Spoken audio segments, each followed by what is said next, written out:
Bonsoir à tous, je suis très ravi de vous retrouver pour votre nouvelle émission Brian Talks. J'espère que vous allez bien. Et aujourd'hui, préparez les autres là. Je reçois une invitée exceptionnelle. Vous la connaissez tous dans le réseau d'IMJ, l'ancien réseau d'IMJ, qui fait beaucoup de contenu politique. Je vous conseille de l'écouter parce qu'elle a un parcours exemplaire et très très inspirante. Fanny Chouchou est avec nous. Bonsoir Fanny, comment tu vas? Bonsoir, mais quelle introduction. Je voulais bien t'introduire. Bonsoir Brian, c'est un plaisir d'être ici dans ta nouvelle émission Brian's Talk. Brian Talks. Brian Talks. C'est pas The Kitchen. Non, mais c'est super. Franchement, on s'était connus dans un événement justement de débat. Oui. Et là, tu m'invites à ton émission. C'est un plaisir de voir que ça se passe bien, que ça avance, quoi. Merci beaucoup. Moi, je suis très ravi de te revoir. Alors, c'est vrai qu'on te connaît, Fanny, comme la créatrice de contenu. Mais est-ce que tu pourrais te présenter pour les personnes qui te découvrent? Oui. Alors, je suis gozirienne. J'ai fait toute ma scolarité en Guadeloupe. Et ensuite, je suis partie faire mes études en France, à Grenoble d'abord, puis à Paris, à Sciences Po Paris. Et donc, voilà, c'est à peu près tout niveau formation. Et à côté, je réalise des contenus politiques sur des sujets d'actualité ou des sujets où il y a des enjeux. Et j'essaie d'essayer de décrypter l'actualité. C'est pas forcément évident, sans prendre parti. Donc, parfois, je peux prendre parti. Je décrypte et j'essaie d'analyser. Voilà. Mais qu'est-ce qui a fait que tu t'es intéressée à la politique? Pourquoi tu t'intéressais tant à la politique? La politique, pour moi, c'est arrivé puisque je m'intéressais à autre chose. Au final, je m'intéressais à des questions précises, comme la question de l'eau. J'ai commencé les vidéos avec la question de l'hôpital, puisque l'hôpital était il avait déjà pris feu et il y avait beaucoup de questions sur l'accueil des patients et sur toutes ces questions-là. Et donc, j'ai commencé à faire des vidéos à ce moment-là. Et c'est en m'intéressant à des sujets précis que j'ai commencé à m'intéresser à l'entièreté de la question politique guadeloupéenne. Et je pense qu'une chose en amenant une autre, je me suis intéressée aux élections et aux enjeux et aux grandes questions actuelles comme l'évolution statutaire et institutionnelle. Alors, c'est vrai que tu es partie en France faire une école de sciences politiques? Oui. Et tu sais, il y a beaucoup de jeunes, quand ils partent, qui quittent leur territoire, c'est pas forcément évident. Ouais. Parce qu'on doit toujours se trouver des repères qu'on ne connaît pas. Comment tu as réussi à déjà t'intégrer et comment tu les as surmonté ces difficultés? Alors, c'est vrai que c'est pas évident quand on arrive dans une école où tout le monde a la culture un peu de l'école. C'est pas évident de se frayer un chemin et d'imposer aussi son manière de réfléchir, de penser. Donc, il faut faire avec. Dans tous les cas, c'est aussi un peu le problème. On s'y attend quand on part en France. On s'attend à ce que on ne sera pas dans une culture qui nous ressemble, on ne sera pas dans une culture qui nous comprend. Et en fait, je pense que beaucoup de Guadeloupéens en France ont développé une sorte d'instinct de survie où, en fait, ils sont presque en pilote automatique quand ils sont dans leur école ou leur université. Et donc ça, c'est quelque chose que, voilà, on sait en partant. Et une fois qu'on y est, c'est un moment qui est compliqué à passer, mais on y arrive quand on y arrive. Mais malheureusement, on est au final très peu à y arriver. Hein. C'est aussi un problème. Et justement, on va peut-être en parler plus tard. L'Association de la Guadeloupe aux grandes écoles essaie de lutter contre ces moments de doute, ces moments de grosses remises en question une fois qu'on est arrivé dans ces grandes écoles qui, au final, au début, nous faisaient rêver et ensuite... Ça devient compliqué. Ça devient compliqué, voilà. Mais est-ce que tu pourrais dire que la positivité, l'entourage aussi, parce qu'on sait que l'entourage, ça nous donne énormément la force pour continuer, est-ce que tu dirais que c'est quelque chose de très important? Oui. Oui, c'est quelque chose de très important, surtout quand on est loin. Je ne sais pas si aujourd'hui on pourrait dire que j'ai réussi ces 5 années à l'étranger, puisqu'au final, être en France, c'est être à l'étranger. Si je n'avais pas eu un entourage, des amis, si je ne m'étais pas construit aussi des réseaux avec les ultramarins de France, puisqu'au final, on vit tous la même réalité. Et justement, il y a des associations dans mon école. Il y a une association des ultramarins à Sciences Po qui s'appelle Sciences O. Et donc, en fait, j'ai pu me créer des super amitiés avec des Réunionnais, des Martiniquais. Et donc, en fait, c'est des personnes qui resteront à jamais des personnes qui m'ont aidé à un moment où on se sent un petit peu seul, quoi. Alors, c'est vrai, tu nous disais que tu faisais des vidéos YouTube, YouTube, vidéos Instagram. Oui, Instagram, un tu peu fais YouTube, beaucoup ouais. de décryptage. Est-ce que ça te dit qu'on voit un exemplaire? Ouais, ça me dit. Écoutez bien, bien. Ok, montrez les autres bits. Les autres coups, au dit matin. Ouais. On va découvrir ça. C'est parti. On lance la vidéo. Et est-ce qu'il y a quelqu'un qui s'intéresse au sénatorial? Mais non, restez, il y a des cancans, vous inquiétez pas. C'est vrai que le Sénat a beaucoup été critiqué depuis le début de la Ve République, à vrai dire. On questionne son utilité, sa légitimité, sa lenteur, sa moyenne d'âge. Mais c'est depuis le mandat d'Emmanuel Macron que le Sénat nous a rappelé à quel point il pouvait être un véritable outil de contre-pouvoir, en particulier avec les commissions d'enquête qui font trembler la majorité et le monde politique en général. Vous vous souvenez de l'affaire Schiappa, de l'affaire Benalla? En ce qui nous concerne, les auditions pour l'affaire de l'eau, l'audition pour la concurrence. Voilà les éléments de contexte dans les grandes lignes. Maintenant, revenons au niveau local. Les petits cancans en savent c'est pour sa socarité. Juste avant, pour bien comprendre... En quoi c'était important pour toi de parler de la politique au niveau des réseaux sociaux? Et pourquoi les réseaux sociaux? Parce que c'était simple au début, parce que c'est accessible. En tout cas, pour moi, c'était la manière la plus accessible. C'est sûr que les médias n'ouvrent pas la porte à tout le monde, en tout cas, quand on commence. Et c'était une manière pour moi de le faire facilement, quoi. Est-ce que tu as eu une forme de syndrome de l'imposteur? Parce que souvent, lorsqu'on est jeune, ou même lorsqu'on est une femme, on nous prend pas souvent au sérieux. On va nous critiquer, on va dire « Ah, ces gens-là, ils n'ont pas connu rien, ils n'ont pas une expérience. » Donc, comment tu as réussi à faire face à ce regard et quel message tu donneras à des jeunes filles aussi qui voudraient se lancer, faire comme tu fais aujourd'hui? C'est aussi, puisque moi, c'est vrai que les sujets politiques, souvent, c'est des sujets sérieux, qui sont très lourds, en fait, qui sont aussi bien lourds dans un sens où il faut connaître beaucoup de choses. Enfin, il faut en tout cas s'intéresser à beaucoup de choses, mais aussi en Guadeloupe, on a aussi une couche supplémentaire puisqu'on est dans un pays où on réfléchit à une évolution institutionnelle, statutaire, pour des questions bien précises. Et en fait, c'est intéressant de voir d'avoir une approche un peu globale. C'est-à-dire de ne pas s'intéresser juste à des questions politiques simples, enfin en tout cas des questions politiques dans un contexte fermé, c'est-à-dire juste on prend la question, on y répond, mais aussi de voir la question dans un contexte caribéen, un contexte aussi où on est quand même à 8000 km de la France, où on a un contexte où il y a des relations en fait qui doivent être tissées et qui sont tissées avec d'autres pays autour de la Guadeloupe. Et donc en fait, quand j'ai commencé les vidéos, je me suis d'abord concentrée sur le fait d'élargir les questions. Et ensuite, le syndrome de l'imposteur, peut-être il est arrivé au moment où je me suis dit, mais en fait, en élargissant les questions, il y a des choses auxquelles je ne peux pas répondre.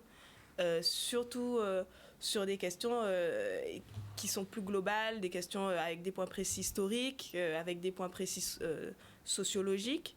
En fait, je ne peux pas y répondre moi. Et donc, je peux bien sûr m'y intéresser, mais je ne peux pas répondre à ces questions. Et donc, c'est pourquoi j'ai commencé à aussi écouter et proposer du contenu d'autres créateurs de contenu qui, eux, apportaient des analyses complémentaires. Et donc, je pense à, par exemple, le Moicast ou Hugo Décrypte aussi. Hugo Décrypte au niveau national, oui. Mais au niveau guadeloupéen, il y a plusieurs créateurs de contenu qui proposent des analyses plus complémentaires, quoi. Et donc, voilà. Et en fait, tu parlais justement du fait qu'on peut avoir un syndrome de l'imposteur, comme tu disais. Moi, je pense que c'est aussi... je ne me prends pas non plus au sérieux, dans un sens où c'est pas... j'essaie d'amener le sujet sans sans le prendre d'une manière trop, Sérieux, oui. sérieuse, voilà, trop comme une prof, quoi. Donc, voilà. Moi, il y a quelque chose qui m'a marqué quand je t'ai rencontré, on s'est rencontrés aux OTMJ.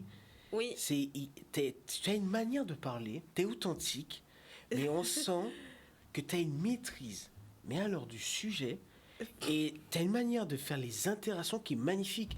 En quoi c'était important pour toi déjà d'intégrer le réseau DMJ et qu'est-ce que tu voulais apporter à la jeunesse guadeloupéenne? alors, déjà, merci beaucoup. C'est vrai, j'essaie de m'intéresser à plusieurs sujets et donc c'est sûr que je ne maîtrise pas tout, mais j'aime bien discuter aussi pour apprendre des autres, puisqu'au final, surtout sur des questions qui nous concernent, tout n'est pas dans les livres et tout n'est pas dans ce que j'ai appris en France, puisque bien sûr, ce que j'ai appris en France, en tout cas, ce sont des clés peut-être qui me permettent de faciliter la compréhension, mais des fois, il n'y a rien à voir avec ce qu'on retrouve en Guadeloupe, en tout cas les mouvements de pensée, les mouvements les manières de réfléchir un sujet ou un enjeu.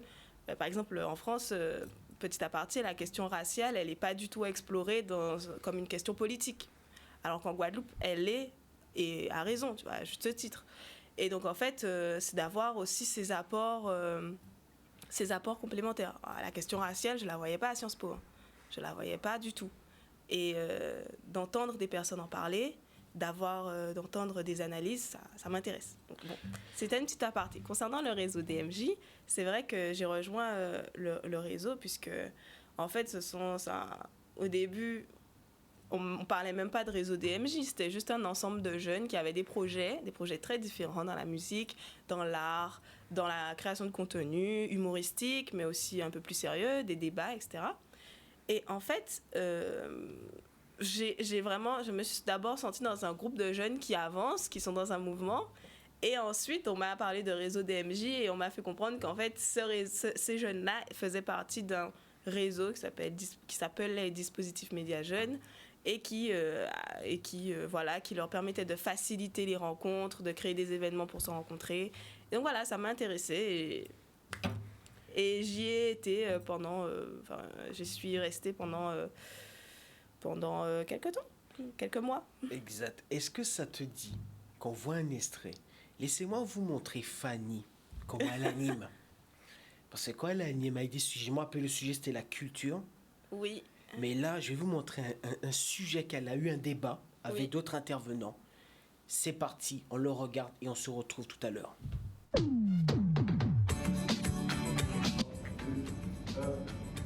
Bienvenue à Plaisir sans ivresse. Nous sommes ici pour débattre du sujet. Les élus ont-ils peur de la population? Et parce que nous ne pouvons pas parler pour rien, on a un secrétariat avec nous. Vous allez prendre des notes et insérer toutes les interventions avec les constats, les questions et les propositions. Qu'on va se dire des universitaires, des élus, des chercheurs. Je me tourne vers toi, Benjamin. On va essayer de comprendre le contexte actuel. Alors, il faut se dire que le débat sur l'évolution statutaire...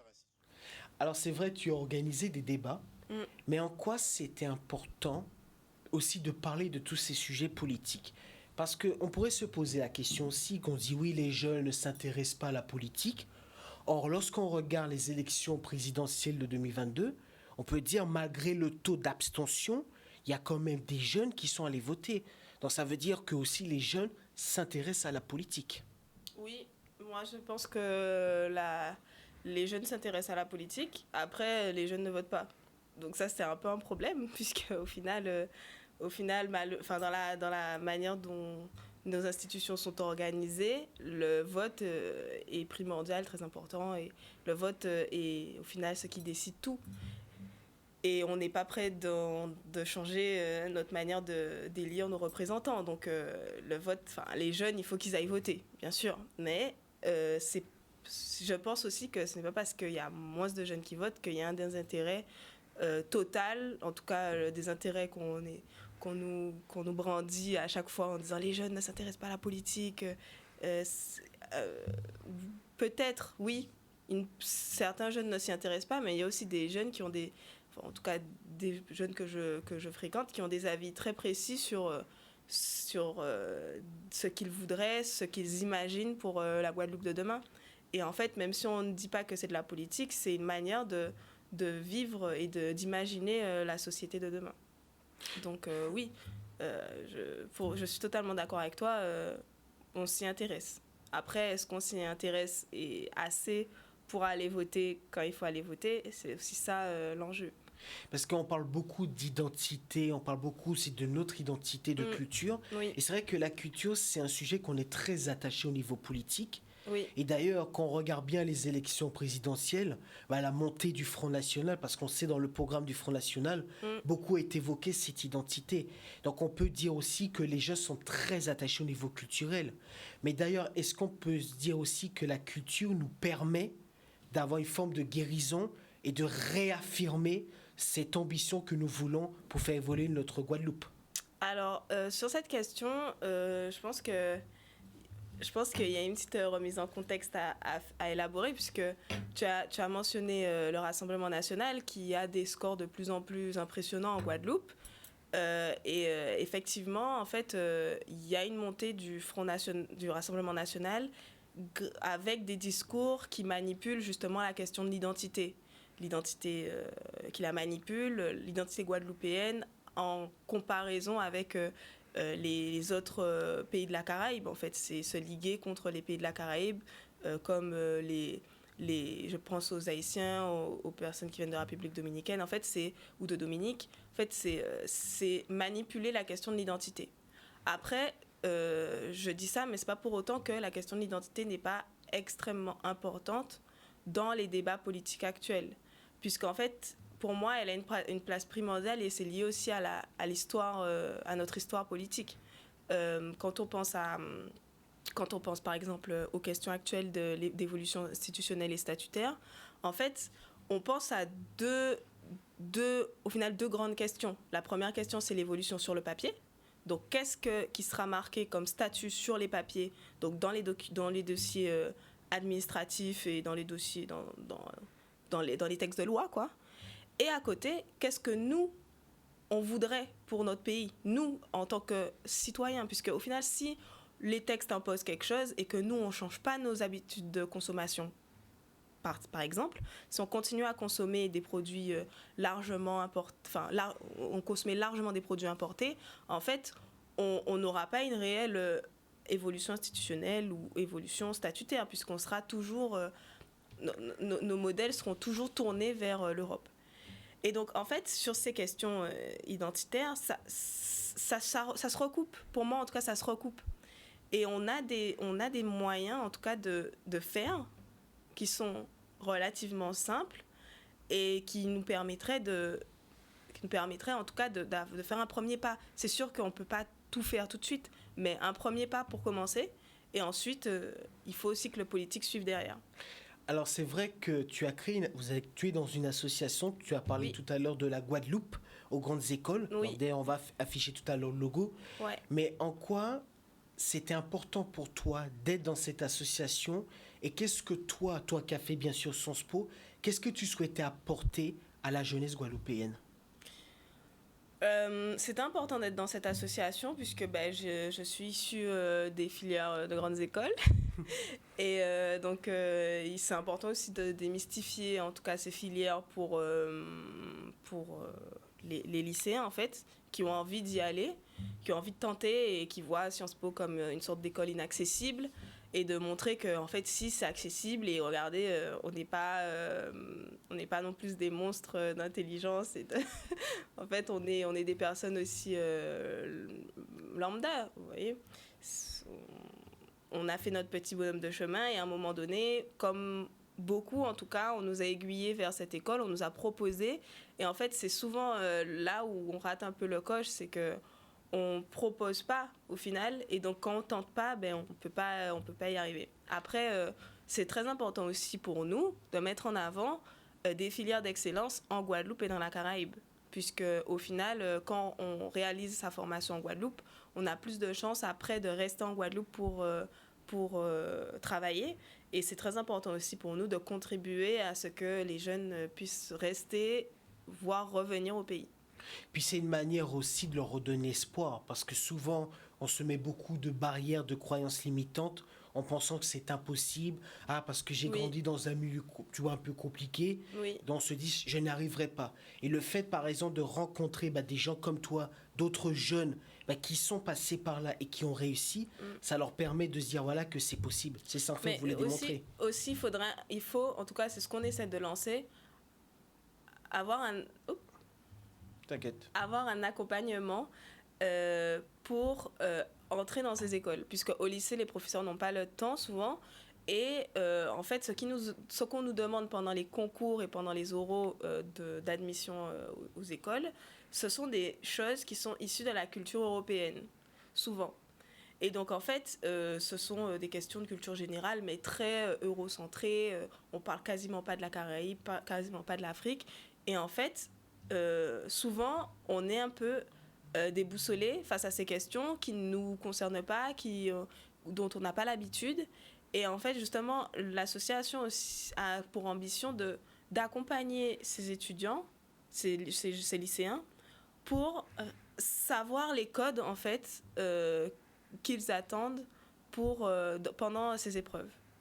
Est-ce que toi, aujourd'hui, tu peux dire que tu es en gratitude avec tout le parcours Oui. que tu as et quelle est ta plus grande fierté, toi, aujourd'hui? J'aime beaucoup cette question.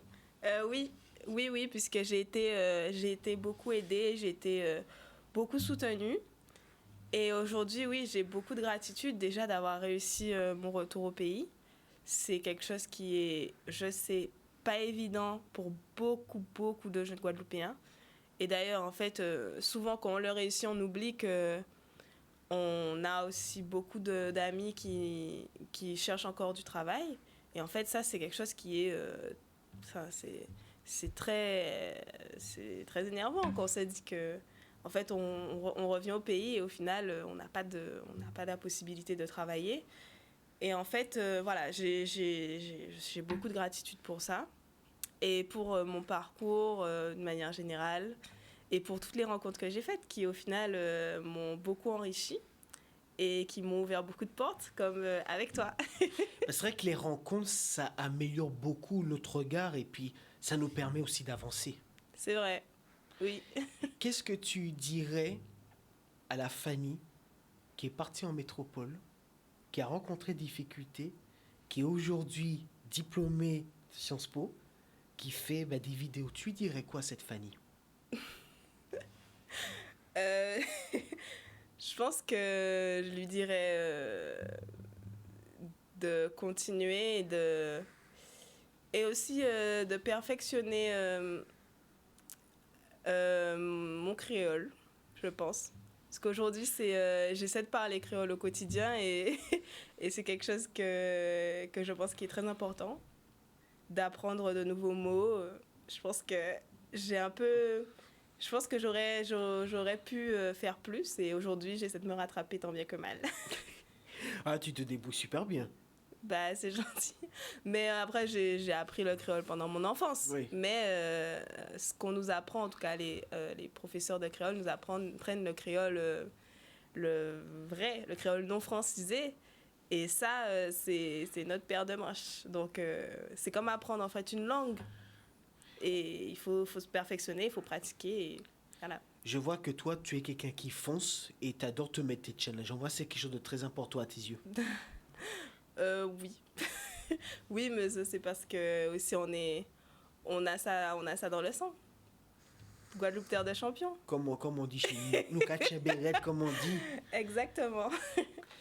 Alors, avant qu'on termine, bien sûr, cette émission, j'aimerais que tu regardes la caméra. Oui. Et quel message tu adresserais à un jeune, tu sais, qui est en difficulté, qui souffre d'une dépression, qui est en pression, qui se dit « je n'y arrive pas, j'ai pas confiance en moi, je me dis je me sens pas capable ». Tu lui dirais quoi, toi, ce jeune, que toi, tu aurais aimé entendre? Alors, je pense qu'on aurait beau dire Tchabéred, mais souvent ça suffit pas. Donc moi, ce que je dirais, c'est d'essayer d'en parler et d'essayer de rester proche de ceux à qui on tient et de s'entourer avec des personnes, si on est en France, des personnes qui sont dans des associations qui nous intéressent. Si on est en Guadeloupe, de s'intéresser à ce qui se passe autour de nous. Et C'est Molly qui raide. Hey, c'est ça même. Exactement. En tout cas, Fanny, je te remercie. Vraiment, bravo pour ton parcours. Bravo pour la personne que tu es, surtout. Parce que moi, je te suis depuis des années. Et je te dis bravo pour ce que tu fais. C'est gentil, mais bravo à toi aussi pour cette belle opportunité que tu m'as proposée. Et j'espère que ça va continuer avec des sujets j'ai entendu un petit peu les sujets à venir qui vont être très, très, très chauds.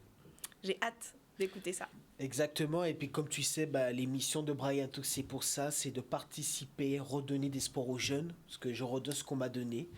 Et donc voilà, je suis très fier. En tout cas, merci Fanny. En tout cas, très chers téléspectateurs, j'étais très heureux d'être avec vous.